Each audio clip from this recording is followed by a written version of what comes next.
Nah,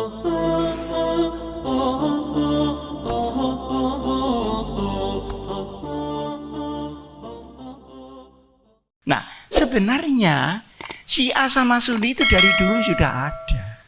Yang saya heran, kok baru sekarang mereka perang? Itu yang memerangkan siapa? Tapi alhamdulillah orang NU itu tenang, sebab tidak ngerti apa-apa. Datu.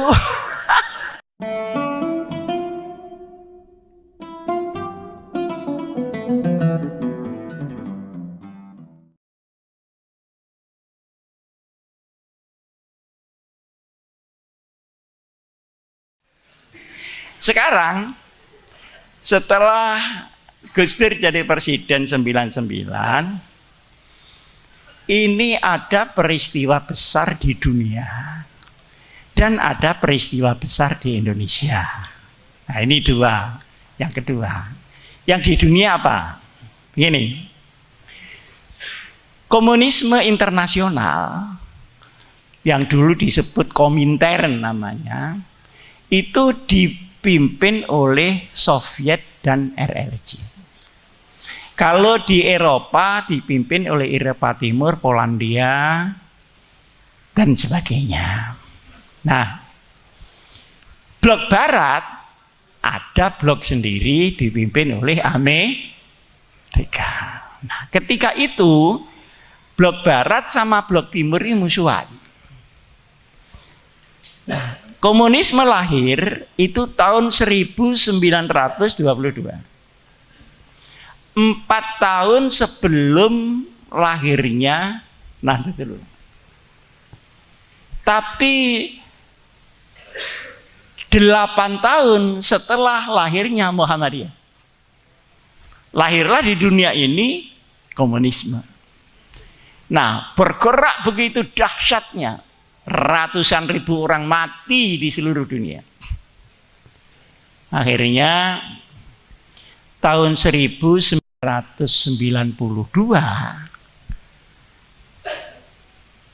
kalah komunisme ini tarungnya dengan Barat. Nah, kekalahan ini bukan dengan senjata. Kekalahan ini dengan merubah mindset, merubah cara berpikir. Kalau bahasa Arabnya ghazwatul fikr, perang pemikiran, jeblok di situ jatuh yang namanya Soviet, karena banyak orang Barat yang menjadi ketua Partai Komunis di Cina, namanya Deng Xiaoping, yang di Soviet Gorbachev, yang di Eropa Barat namanya Lech Wałęsa, rontok. Nah, ketika rontok, dalam hati saya tahun berapa itu? 92. Alhamdulillah musuhe wong Islam karek siji. Muga-muga sing siji nang mati, muga-muga siji. Ngono dalam hati. Tahunya yang terjadi tidak begitu.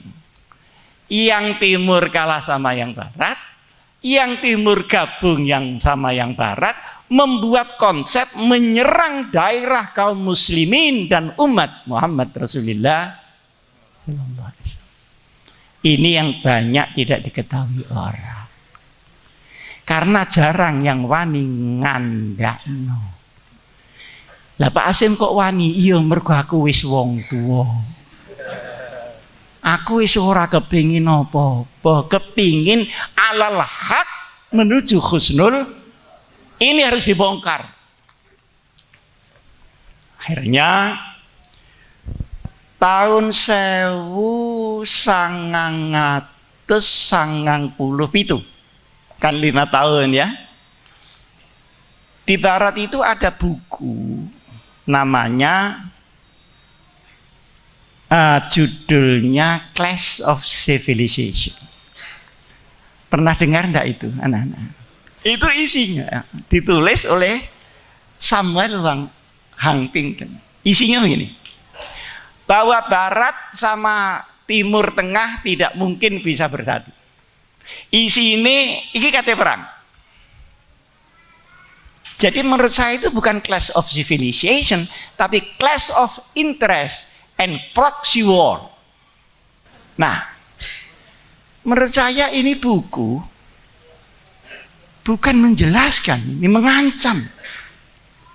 Apa yang terjadi? Tahun 2001, New York dibom. Dengan Pentagon di Washington juga dibom. Akhirnya WTC dibom sama Pentagon. Nah, diputuskanlah yang ngebom ini Al-Qaeda. Mbah piye carane Baksul Masail saya tidak tahu. Nah, ini Baksul Masail, apa yang membahas sendiri Masail nanti kan tidak tahu. Pokoknya ini kelakuannya Al-Qaeda. Tapi yang diserang bukan ke Al-Qaeda loh Bu, Irak. Padahal Al-Qaeda itu tempatnya di Afghanistan. Nah, Irak itu diserang 2 kali. Diserang pertama kali tidak jatuh, diserang militer 2 kali baru jatuh. Maka digantunglah Saddam Hussein. Karena Saddam Hussein itu setiap kota membuat patung dirinya, nuding-nuding ke Israel begini, itu mangkel wong Israel itu. Mesti dikenek-kenek Israel. Iki njaluk dijantur kira-kira ngono itu. Nah, tidak berhenti di situ. Ada lagi namanya Arab Spring. Arab Spring itu menggasaknya tidak dari militer, tetapi dari persepsi pemikiran tadi. Kalau ini diktator ya dikasih demokrasi, kalau ini misalnya melarat ya dikasih duit. Yang penting ada pemberontakan di situ. Nah, kemudian setelah berontak, finishingnya tetap dari barat. Dah. Yang paling menyedihkan adalah Syria, Pak. Irak itu tempatnya sejarah Indonesia. Semua gedung-gedung Aturos, semua apa itu buku-buku, kitab-kitab khazanah dibakar semua di sana. Tetapi kalau Syam itu tempatnya ulama kaliber dunia, dan itu ulama ahli sunnati wal jamaah. Sekarang ini yang menyerbu bukan barat atau timur, tapi barat sak timurnya, kulon saetane. Maka 250.000 orang meninggal, kemudian yang 100.000 mengungsi dan terlunta-lunta di mana-mana. Tidak pernah Islam mengalami kesedihan seperti ini semenjak zaman Nabi besar Muhammad sallallahu alaihi wasallam. Nah, pertanyaannya sekarang, mungkinkah kesengsaraan ini masuk di Indonesia? Mudah-mudahan tidak mungkin. Tapi siapa yang menjamin tidak mungkin? Siapa yang menjamin? Kenapa? Persis tahun 2001 itu juga, waktu dibom di Amerika, di Indonesia ini Undang-Undang Dasar 45 kita diubah, Pak. 4 kali diubah. Setelah 4 kali diubah, semua orang, semua ideologi, semua peta-peta politik, peta ideologi, radikalisme, teror masuk secara bebas. Dengan dilindungi yang namanya HAM. HAM itu singkatan hamburger. Dah. Maka kalau dulu zaman Pak Harto itu kita hanya ketemu Muhammadiyah. Sekarang Syiah sudah di sini, Khawarij juga di sini, lalu Khilafah juga di sini, kemudian mana itu yang Mesir itu, Ikhwanul Musliminnya di sini, Wahabiyahnya juga di sini, dan mulai menggusur orang NU dan mulai menggusur sekolah-sekolah NU. Padahal mereka itu datang ke sini tidak hanya membawa agama, tetapi membawa sistem politik masing-masing. Nah, ini yang saya sebut transnasional. Nah, sistem politik mereka itu kalau dibawa ke sini bertentangan dengan Pancasila dan Undang-Undang Dasar 45. Di sini sebetulnya. Tinggal siapa yang mau menyalakan korek api sekarang. Kenapa dibebaskan? Dibebaskan itu ada suudzon saya, ada husnuzon saya. Husnuzon saya adalah Indonesia ingin demokrasi. Tapi suudzon saya, kok semua yang bertentangan dipersilakan berkembang? Apa menunggu besarnya supaya berkelahi masing-masing kelompok umat Muhammad Rasulullah Sallallahu Alaihi Wasallam? Jadi saya bisa husnuzon. Saya kan sering ketemu Pak Polisi. Saya keseringan Bu Polisi. Bu, Pak Polisi, ini bahaya loh. Apa Pak Sim yang bahaya? Syiah itu kalau masuk itu memang sabar. Tapi kalau dia sudah sama besarnya dengan Sunni, dia pasti mengadakan perlawanan. Itu yang terjadi di Yaman Utara, yang terjadi di Yaman Selatan, yang terjadi di Turki, yang terjadi di negara-negara Teluk, dan yang terjadi juga di Syria sekarang. Karena penduduknya Sunni, presidennya sih bantur terus. Nah, sebenarnya Syiah sama Sunni itu dari dulu sudah ada. Yang saya heran, kok baru sekarang mereka perang? Itu yang memerangkan siapa? Tapi alhamdulillah orang NU itu tenang, sebab tidak ngerti apa-apa. Jadi wong tenang itu kan ono loro, ono karena takarub kepada Allah, ono sing mergo gak ngerti urusan. Iya ono ngene ono ngono cara jawane ngono lho. Dadi yo sakinah mawaddah wah Masya Allah. Nah, sing teriak-teriak begini cuman saya. Lah kan kesel saya. Mana yang lain? Mana partai-partai politik yang berdasarkan Islam? Mana pengurus besar kita? Kenapa itu semuanya tutup mulut terhadap keadaan yang seperti ini?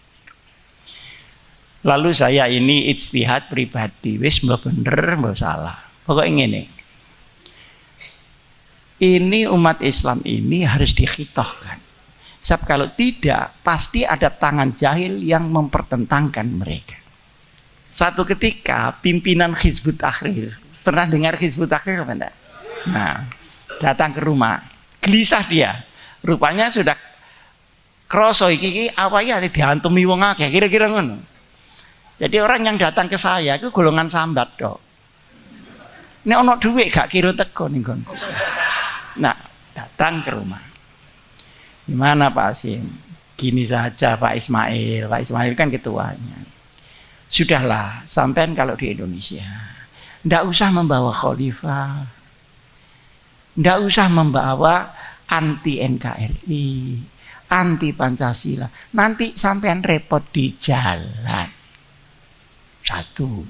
Yang kedua, kalau sampean repot, yang dibenturkan sampean itu loh mesti sesama umat. Banser lah, kokam lah, begitu. Kan tanda-tandanya sudah ada, bener enggak? Ada. Terus gimana Pak Hasim? Sudahlah, sampean itu di Indonesia mengajarkan agama saja untuk tujuan syariat yang rahmatan lil alamin. Untuk apa ini saya rem Pak? Sebab ini kalau meledak mesti jadi musuh sesama Islam. Pasti gitu. Lah kalau kita terus musuhan sama tonggo itu bagaimana? Dah, alhamdulillah sekarang menang gitu lah. Lah menang itu ijma sukuti apa rofa sukuti lah ini. Tapi kan sudah lumayan. Gak tiluk teko jenengi Partai Komunis Indonesia. Komunis itu adalah radikalisme internasional murni, tetapi tidak berkarakter Islam. Kalau Hizbut Tahrir kan belum pernah dicoba berontak. PKI itu udah 2 kali. Tanya ini Kiai, tahun 48 Kiai, tahun 65. Tahun 65 dia yang dilihat korbannya tok. Lah Kiai sing diuber-uber mulai 62 sampai 65 itu diapakan itu Kiai? Tapi karena mereka didukung, paham ya, oleh 2 blok ini tadi, maka menjadi kuat. Kalau dulu yang mendukung cuma 1, Amerika mesti tidak senang sama PKI. Tapi sekarang tidak bisa begitu. Saya tanya Pak Polisi, ini kok tidak dicegah kenapa? Payung hukumnya tidak ada Pak Hasim. Oh iya, tidak salah polisinya. Jadi polisi itu, nek mau ada orang bentrok, itu tidak boleh dicekal nek gurung saling pentrungan. Jadi polisi itu nyekeling ngenteni wong pentrungan, wis babak belur lagi dicekel. Jadi polisi ini sebetulnya menangkap orang khusus yang sudah babak, tidak diberi kekuatan wiqayah, tidak diberi kekuatan pencegah. Saya itu sampai jengkel. Nah, saya itu kan sering ke DPR. Kenapa DPR tidak membuat aturan? Tidak ada yang bicara, Pak. Ternyata masing-masing punya kepentingan sendiri. Itulah Indonesia. Jadi saya juga heran kalau ada Banser marah-marah sama Hizbut Nasir, Hizbut Tahrir, ya memang salah dia selama membuat khilafah, kan salah dia menentang Pancasila. Bangsa kita ini mengerti dari mana Pak? Mestinya dari TV, dari itu tuh mestinya enlightenment, tapi mereka hanya bicara tentang kasus, bicara tentang iklan, kasus itu pun tidak pernah tuntas. Nah, biasanya hebatnya komunis itu kalau muncul itu akarnya sudah ditanam ke semua jurusan. Oleh karenanya kita mempunyai radikalisme di kalangan umat Islam, tapi kita juga mempunyai radikalisme di luar umat Islam. Dan itu sudah nyampe di sini. Coba sekarang saya baca koran, menteri ini tidak cocok sama menteri ini soal statement terhadap komunisme. Ini kan sudah kelihatan kalau retak-retak ini semuanya. Nah, oleh karenanya apa yang harus kita lakukan supaya tidak dawa-dawa ini? 1, kula nyuwun kiai-kiai sing kagungan pondok, bocah-bocah santri sing pun kelas 6 terakhir, diutus mulang ngaji ning langgar-langgar, didum kiai, langgar kono sopo, langgar kono, masjid kono, supaya masjid dan langgar ada pengajiannya. Sing ndek-ndekan ae Sulam Taufik, Safinatun Najah, Aqidatul Awam, Al-Azkar, tafsir jalan lain, duduk tafsir jalan lain. Nah, untuk menutup radikalisme dari akarnya. Mereka masuknya dari itu. Yang kedua, kalau ada bentrok atau akan bentrok, awas, jangan dilayani bentrokan itu. Misalnya ono PKI anu apa kaos, ya jarno sing bagian ngurusi kaos ae. Awak bagian sholawat nari aja. Silakan. Itu harus dicegah. Nah, kalau kita yang diganggu harus konsultasi sama aparat. Kenapa? Takut nanti kalau sampai tandangi dewi bentrok, maka musuh yang sesungguhnya dari umat Islam ini akan hadir di Indonesia dengan kekuatan luar biasa.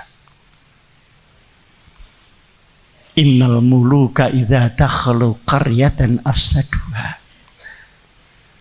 wa ja'alu a'izzata ahliha azilla wa kadzalika yaf'alun. Jadi mari kita alaikum anfusakum la yadurrukum man dhalla idza dulu hitungan kita itu pasti kalah, tapi alhamdulillah Allah menyelamatkan kita. Nah, keselamatan itu dari mana? Dari keikhlasan dan dari perjuangan. Semoga Allah melindungi kita sekalian. Aqulu qouli hadza wa astaghfirullah li wa lakum. Assalamualaikum warahmatullahi wabarakatuh.